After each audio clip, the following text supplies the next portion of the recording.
Selamat petang, salam sejahtera. Terima kasih karena bersama dengan saya di Nazilin Unity Channel. Ini satu kejutan selepas 12 jam diumumkan keputusan PRN di Terengganu.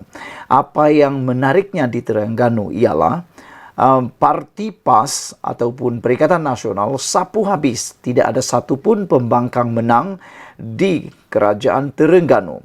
Namun yang menjadi kejutan dan masalah besar di Terengganu pada waktu ini ialah apabila tidak ada wujudnya pembangkang dalam Dewan Undangan Negeri. Dengan ini, ada penganalisis politik menyatakan bahawa ini memberikan kesan yang amat buruk kepada kesejahteraan dalam Dewan Undangan Negeri dan pastinya untuk sistem semak dan imbang.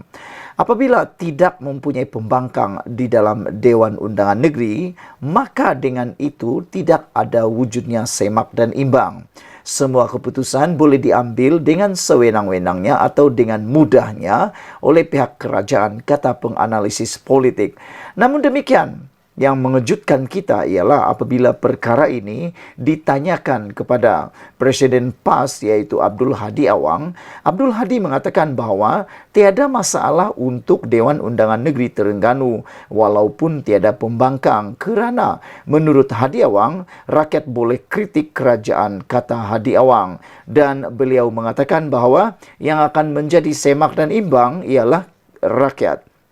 Namun, sebagai pemerhati politik bebas, saya dengan ini mengatakan bahawa sebenarnya mana-mana Dewan Undangan Negeri maupun kerajaan di Persekutuan adalah amat baik apabila mempunyai pembangkang yang kuat. Kerana apabila ada pembangkang yang kuat, maka sistem semak dan imbang boleh dibuat dengan lebih bagus dan ini boleh menyebabkan semua ahli parlimen maupun ahli Dewan Undangan Negeri akan bekerja dengan lebih baik, lebih tekun kerana adanya sistem semak imbang dan ada yang memerhatikan pekerjaan mereka. Selain itu, keputusan-keputusan yang akan dibuat dalam Dewan Undangan Negeri maupun di Persekutuan akan lebih berhati-hati kerana ada pembangkang yang berada di sana ketika wujudnya ataupun sesi soal jawab ataupun pembentangan bahas sesuatu usul, maka akan dapat dilaksanakan dengan lebih telus lagi. Namun, kata Hadi Awang, tiada pembangkang di Terengganu, rakyat boleh kritik kerajaan. Dengan ketiadaan pembangkang di Dewan Undangan Negeri Terengganu, semak dan imbang boleh hadir menerusi rakyat dan juga adun PN, kata Presiden PAS Abdul Hadi Awang. Abdul Hadi memberi jaminan pentadbiran kerajaan Terengganu akan diteruskan seperti biasa tanpa pembangkang selepas Perikatan Nasional menang di kesemua 32 Dewan Undangan Negeri di negeri itu semalam. Kita akan galakkan budaya nasihat termasuk daripada rakyat sendiri boleh mengkritik kerajaan. Malah suka dimaklumkan bahawa dalam Islam ini walaupun tidak ada pembangkang, ahli dewan boleh mengkritik dan memberi teguran, katanya seperti dipetik Berita Harian. Hadi berkata demikian ketika sidang media selepas pengumuman keputusan pilihan raya di Dewan Tok Guru Rusila di Marang, Terengganu malam tadi. Dia juga menyuarakan penghargaan kepada mereka yang mengundi Perikatan Nasional dan telah memberi kemenangan di Kelantan, Terengganu dan Kedah. Dia juga membangkitkan sokongan yang diberikan pengundi muda dalam kemenangan itu. Malah saya lebih berbangga apabila bukan sahaja kekal memerintah Terengganu, malah berjaya menyapu bersih ke semua 32 kerusi Dewan Undangan Negeri dan kerusi Parlimen Kuala Terengganu, katanya lagi. Selain mengekalkan kemenangan di negeri yang sedia ditadbir, katanya lagi, PN juga berjaya menambah bilangan kerusi di Pulau Pinang, Selangor dan Negeri Sembilan. Saudara, sebelum kita berpisah, apa pendapat anda dengan kemenangan sapu bersih Terengganu oleh Perikatan Nasional dan tiada pembangkang di negeri Terengganu untuk waktu ini? Adakah itu ialah perkara yang baik atau itu akan membawa perkara yang kurang baik memandangkan ketiadaan semak dan imbang di Dewan Undangan Negeri Terengganu? Tapi menurut Hadi Awang, ia tiada masalah kerana rakyat boleh menjadi semak dan imbang dan menerusi rakyat. Dan Hadi Awang juga mengatakan bahawa Beliau suka dimaklumkan bahawa dalam Islam ini, walaupun tidak pembangkang, ahli dewan boleh mengkritik dan memberi teguran. Sekian dulu Malaysia kita punya, kita juga sama-sama cintai Malaysiaku. Bye-bye. Selamat petang, salam sejahtera. Terima kasih kerana bersama dengan saya di Nazilin Unity Channel. Saudara-saudara sekalian, sebelum saya teruskan konten kali ini, Anda dilarang senyum, dilarang ketawa, dilarang tersenge-senge, ataupun dilarang untuk terbahak-bahak. Walaupun saya tersenyum sendirian. Karena konten kali ini memang lucu tapi benar. Benar tapi benar. Pelik tapi benar. Manakan tidak pelik? Bayangkan. Perikatan Nasional yang tidak menang 6-0, seri 3 sama, pun buat dakwaan rakyat kononnya tolak Anwar dan Zahid. Anda pernah dengarkah main bola sepak 3 sama? Ataupun macam mana nak cara? Seri 3 sama, tapi tiba-tiba rakan Anda, lawan Anda kata dia dah menang. Tak pernah dengar kan? Kalau Anda pernah dengar, itulah yang paling lucu sekali di muka bumi. Tapi itu belum lucu lagi. Yang lebih lucu lagi ialah dulu dalam PRU 15, Anda pasti masih ingat lagi. Waktu itu Perikatan Nasional hanya dapat 73 kerusi parlimen. Tapi apa mereka kata? Tunggu, dah nak angkat sumpah, kata Hadi. Mereka kata dah cukup jumlah untuk tubuh kerajaan. Walaupun pada waktu itu hanya ada 73 kerusi parlimen. Bukankah itu sesuatu yang lucu? Kali ini biasalah, sejarah berulang lagi. Ulangan sekali lagi kelucuan dan lawak jenaka itu. Apabila kali ini Perikatan Nasional yang hanya menang di 3 buah negeri pula mengatakan bahawa ia ialah referendum rakyat minta Datuk Seri Anwar Ibrahim dan Datuk Seri Zahid Hamidi berundur. Itulah yang paling lucu. Mereka hanya menang 3 kerusi. Pakatan Harapan menang 3 kerusi, tapi kononnya mereka ditolak oleh rakyat. Padahal sebelum ini memang kerusi itu ataupun kerajaan itu dimenangi oleh atau dikuasai oleh Parti Perikatan Nasional dan Pakatan Harapan. Jadi di mana celahnya Anwar Ibrahim kononnya ditolak? Biasalah kan, dulu 73 kerusi parlimen pun mereka kata sudah cukup jumlah untuk bentuk kerajaan. Kali ini seri 3 sama pun mereka kata juga mereka adalah yang dipilih oleh rakyat. Sebenarnya ia bukan kemenangan 6-0 atau kemenangan 100%. Ia seperti diramalkan keputusan status quo. Di Kelantan dan Kedah sendiri, iaitu kubu kuat PN menolak mereka di negeri tersebut apabila menang 2 atau 1 kerusi DUN.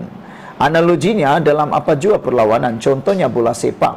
Walaupun pasukan itu menguasai permainan 90 menit, tetapi kalau tewas 1-0, ia tetap namanya tewas. Betulkah tidak? Betul kan? Walaupun pihak lawan menguasai perlawanan 90 menit, menyerang habis-habisan, tapi kedudukannya tetap 3 sama, perlawanan itu tetap disebut apa? Seri, bukan menang, bosku. Walaupun mereka menguasai 90 menit perlawanan, separuh padangkah, tapi kalau jaringan tetap seri 3 sama, itu tetap diberi nama seri. Jadi janganlah macam-macam menuntut kononnya dialah paling jago, dialah pemenang. Begitulah juga dengan keputusan semalam, seri tetap seri. Kita tidak akan lihat Azmin Ali yang angkat sumpah di negeri itu, di Selangor. Minta maaflah Azmin kini hanya akan jadi orang biasa, DUN biasa di DUN Selangor, ahli Dewan Undangan Negeri biasa di DUN Selangor, dan silap sikit nanti akan jadi pula bahan di Dewan Undangan Negeri nanti. Muhyiddin sebenarnya sangat terdesak dengan kes mahkamahnya. Jika kerajaan ini kekal dan jika dia dapati bersalah, pastinya Muhyiddin meringkuk dalam penjara. Disebabkan itu Muhyiddin dilihat terdesak untuk menjatuhkan kerajaan ini. Rakan saya dari UMNO memberitahu dia tidak menolak berlaku sabotaj dari undi partinya kali ini. Contohnya, undi PH di DUN Hulu Kelang meningkat, tetapi menjadi persoalan, kemanakah undi BN sebanyak 10.000? Betul atau tidak? Dalam PRU atau PRN sebelum ini, BN dapat 10.000 di Hulu Kelang. Tapi kali ini di mana undi BN itu? Kemana mereka? Pastilah mereka pergi kepada Azmin Ali. Jadi itulah sebutan BN, pengundi terhadap BN. Adakah mereka mengundi PH atau mengundi PN apabila undi PAS meningkat 18.000 undi? Saya tidak menyalahkan pemimpin UMNO kerana telah berusaha untuk bangkit semula. Jelas UMNO dan BN masih gagal untuk bangkit kembali semula, walaupun banyak peluang, banyak bertanding di tim kerajaan perpaduan apabila hanya memenangi 19 kerusi. BN dan UMNO perlukan masa untuk meyakinkan ahli bawahan mereka. Isu di sini, dapatan awal dalam analisis saya ialah isu Melayu. Kejadian atau kejayaan undi PAS masuk surga dan Melayu terancam itu berjaya. Jadi ada penganalisis kata ada ramai pengundi yang takut tak masuk surga dan orang Melayu kononnya terancam. Itu adalah teknik yang amat berjaya. Kebencian orang Melayu kepada kaum Cina dapat dilihat apabila Dominic Lau yang merupakan presiden gerakan sendiri dihalau dalam satu ceramah kempen Perikatan Nasional. Rasuah surga yang dicanangkan oleh pemimpin mereka itu benar-benar membuat orang Melayu terhayal dengan khayalan tersebut. Saya tidak dinafikan ada 3 faktor utama jumlah undian PHBN mengecewakan. Faktor DAP dan Zahid yang terus dimomokkan membuat ramai takut untuk mengundi merah biru dalam kalangan orang-orang Melayu. Muhyiddin tahu hanya satu cara untuk mereka berjaya sekali lagi seperti langkah Sheraton. Caranya menjatuhkan Zahid. Disebabkan itu mereka menggunakan bekas-bekas pemimpin UMNO untuk melemahkan UMNO yang sememangnya lemah dari dalam dan luar. Bila UMNO dilihat lemah, Muhyiddin mahu ahli-ahli UMNO menghantar referendum kepada Zahid.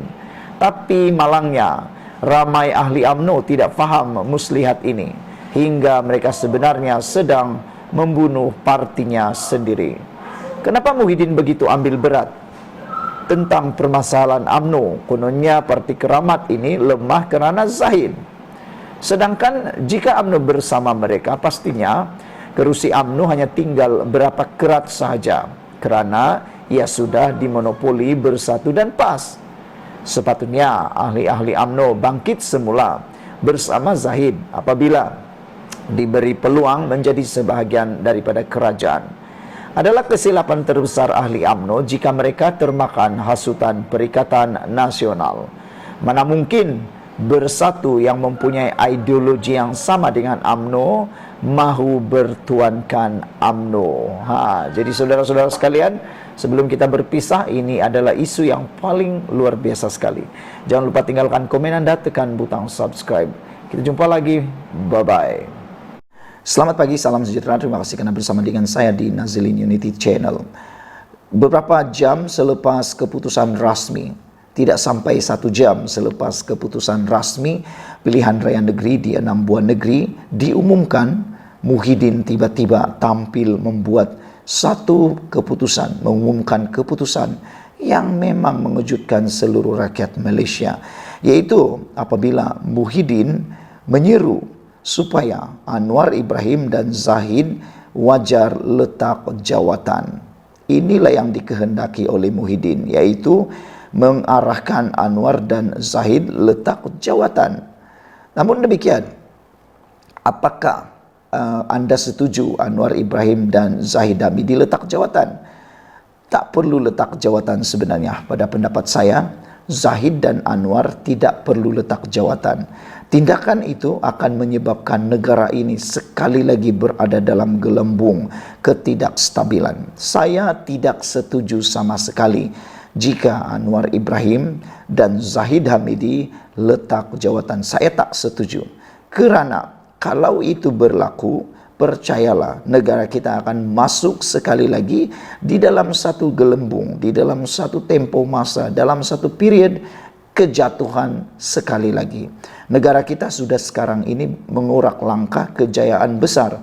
Malaysia sudah mengumpul pelbagai pelaburan yang luar biasa. Kita sudah mula bangkit semula.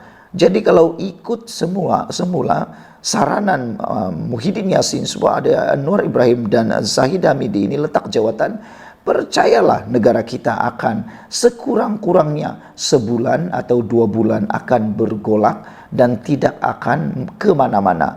Cantas mencantas, pilih memilih, letak jawatan sini sana, dan pastinya tidak akan membawa apa-apa keuntungan kepada rakyat Malaysia. Saya tidak bersetuju kalau Anwar Ibrahim letak jawatan. Begitu juga dengan Zahid Hamidi. Sekiranya Zahid Hamidi letak jawatan, pasti akan ada plot membawa Barisan Nasional keluar daripada Kerajaan Perpaduan. Apabila Barisan Nasional keluar daripada Kerajaan Perpaduan, ini akan mengheret sekali lagi kuasa,